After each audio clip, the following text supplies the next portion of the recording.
নমস্কাৰ বন্ধু বান্ধৱসকল skills for এডিয়াৰ YouTube চেনেলটোৰ নতুন ভিডিঅ'লৈ আপোনালোক সকলোকে স্বাগতম জনাইছোঁ। আজি সন্ধিয়া CM Himanta Biswa শৰ্মাদেৱে Facebook live যোগে GTBGT LPUPৰ পোষ্টবোৰৰ বিষয়ে কি নতুন নতুন আপডেটছ দিলে সেই বিষয়ে অলপ জানিবলৈ ট্ৰাই কৰোঁ। আহকচোন ভিডিঅ'টো ষ্টাৰ্ট কৰোঁ। CM হিমন্ত বিশ্ব শৰ্মাদেৱে GTBGTৰ 9075টা পোষ্টৰ নিযুক্তিৰ বিষয়ে ক'লে যে ইয়াৰ ৰিজাল্ট আপোনাৰ মে মাহৰ প্ৰথমটো উইকত দিয়া হ'ব। মে মাহৰ প্ৰথমটো উইকত GTBGTৰ ৰিজাল্ট দিয়া হ'ব। দেন মে মাহৰ প্ৰথমটো উইকৰ পাছত আপোনাৰ ডকুমেণ্ট ভেৰিফিকেশ্যন প্ৰচেছ ষ্টাৰ্ট হ'ব প্ৰবেবলি জুন মানত। দেন আপোনাৰ এপইণ্টমেণ্ট হ'ব 10 অক্টোবৰ তাৰিখে। গতিকে GTBGTৰ পৰীক্ষাৰ্থীসকলৰ কাৰণে সুখবৰ, ৰিজাল্ট আহিব আপোনাৰ মে মাহৰ প্ৰথমটো উইকত। আফটাৰ ডেট আপোনাৰ ডকুমেণ্ট ভেৰিফিকেশ্যন হ'ব আৰু ফাইনেলি আপোনাৰ এপইণ্টমেণ্টটো হ'ব 10 অক্টোবৰ তাৰিখে। আহকচোন এতিয়া LPUPৰ 5500 পোষ্টৰ বিষয়ে তেখেতে কি ক'লে সেই বিষয়ে অলপ জানি লওঁ। LPUPৰ 5550টা পোষ্টৰ নিযুক্তিৰ বিষয়ে CM হিমন্ত বিশ্ব শৰ্মাদেৱে ক'লে যে ইয়াৰ ডকুমেণ্ট ভেৰিফিকেশ্যন আপোনাৰ এপ্ৰিলত ষ্টাৰ্ট হ'ব। এপ্ৰিলৰ কেতিয়া ষ্টাৰ্ট হ'ব তেওঁ উল্লেখ কৰা নাই, কিন্তু এপ্ৰিল মাহত ডকুমেণ্ট ভেৰিফিকেশ্যন ষ্টাৰ্ট হ'ব বুলি তেখেতে কৈছে। ইয়াৰ পিছত ডকুমেণ্ট ভেৰিফিকেশ্যনসমূহ কমপ্লিট হৈ যোৱাৰ পাছত আপোনাৰ LPUPৰ কাৰণে এখন প্ৰভিজনেল লিষ্ট ওলাব আৰু সেই প্ৰভিজনেল লিষ্টখন ওলাব আপোনাৰ মে মাহত। ইয়াৰ পিছত আপোনাৰ এপইণ্টমেণ্ট হ'ব 10 অক্টোবৰ তাৰিখে।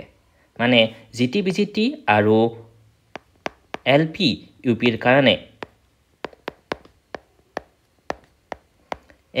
কাৰণে আপোনাৰ 10 অক্টোবৰ তাৰিখেই এপইণ্টমেণ্ট হ'ব দুয়োটাৰ ক্ষেত্ৰত। কিন্তু ইয়াত LPUPৰ 5550টা পোষ্টৰ কথাহে কোৱা হৈছে। আহকচোন LPUPৰ নতুন নিযুক্তি 4500টা পোষ্টৰ বিষয়ে CM হিমন্ত বিশ্ব শৰ্মাদেৱে কি কৈছে এবাৰ চাই লওঁ। LPUPৰ নতুন নিযুক্তি 4500টা পোষ্টৰ বিষয়ে হিমন্ত বিশ্ব শৰ্মাদেৱে কৈছে যে ইয়াৰ সম্পূৰ্ণ প্ৰচেছবোৰ আপোনাৰ 10 অক্টোবৰ তাৰিখৰ পাছতহে ষ্টাৰ্ট হ'ব।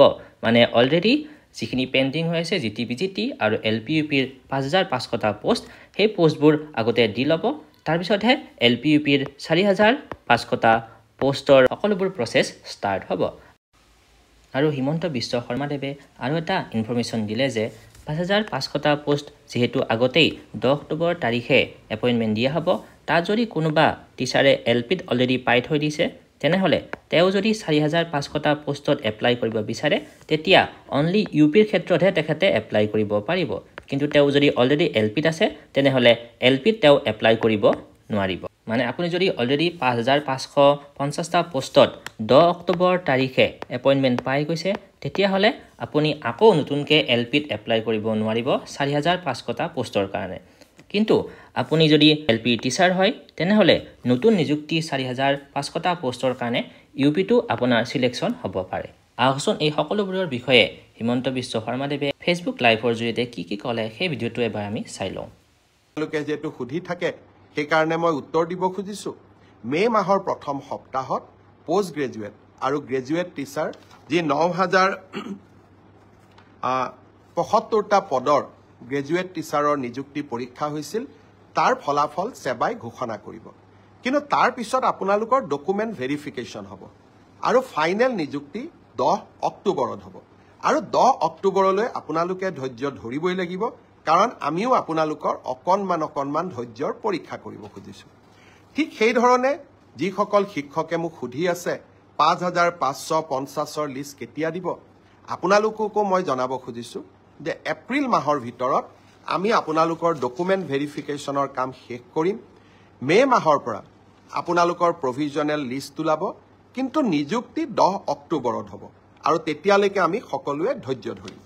কোনোবাই ক'ব পাৰে যে নতুন নিযুক্তিৰ ল'ৰা ছোৱালীয়ে যদি ইমান দেৰিকৈ দিওঁ তাতো পোষ্ট ল'ব নেকি? নহয়, নতুন নিযুক্তিৰ তালিকা 10 অক্টোবৰৰ পিছত ওলাব।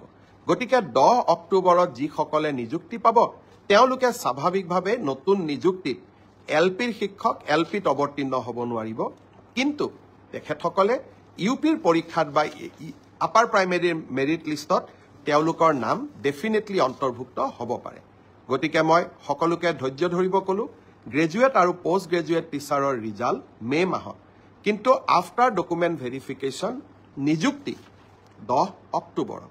তেনেকৈ LP MEৰ 5550ৰো ডকুমেণ্ট ভেৰিফিকেশ্যনৰ কাম এপ্ৰিল মাহত আমি সমাপ্ত কৰিম মাৰ্চ মাহৰ পৰা প্ৰভিজনেল লিষ্ট ওলাব কিন্তু নিযুক্তি 10 অক্টোবৰত হ'ব গতিকে এইখিনিয়ে আছিল আজিৰ ভিডিঅ'টো যদি আপোনাৰ ভিডিঅ'টো ভাল লাগিছে লাইক কৰিব শ্বেয়াৰ কৰিব আৰু চেনেলটোক ছাবস্ক্ৰাইব কৰি দিব ধন্যবাদ